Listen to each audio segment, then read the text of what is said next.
Les amis du grand chêne. Il était une fois, tout au bout d'une clairière, un vieux chêne majestueux.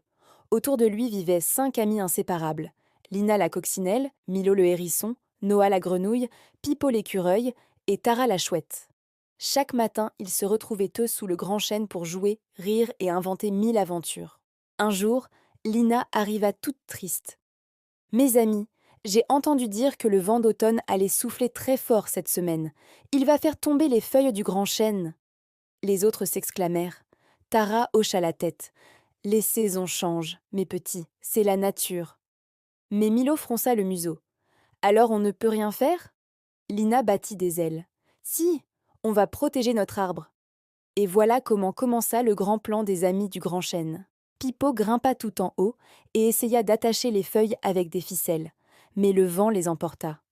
Noah tenta de recouvrir le tronc de boue, mais la pluie la transforma en flaque géante où elle finit par sauter en riant.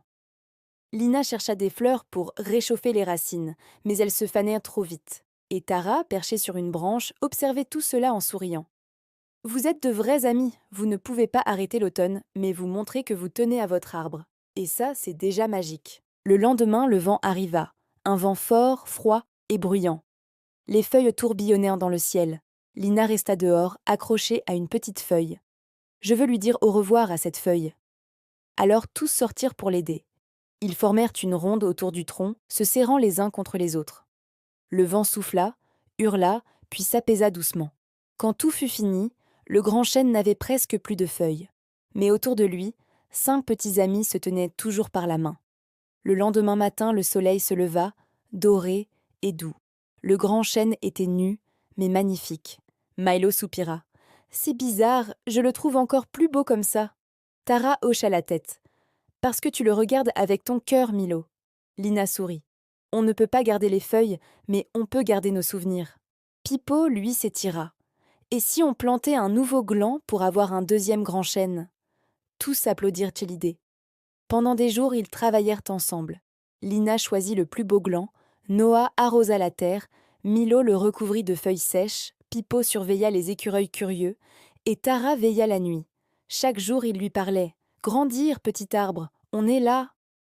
Et un matin, une petite pousse verte sortit du sol. Tous les amis sautèrent de joie. Notre petit chêne est né.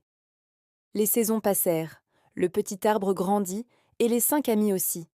Ils avaient appris une grande leçon. Ce n'est pas la peur de perdre qui compte, c'est la joie de partager, de construire et d'être ensemble. Le grand chêne, toujours là, semblait les écouter.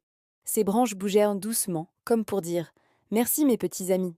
Et depuis ce jour, quand le vent d'automne se lève dans la clairière, on entend souvent un doux murmure, comme un rire d'enfant.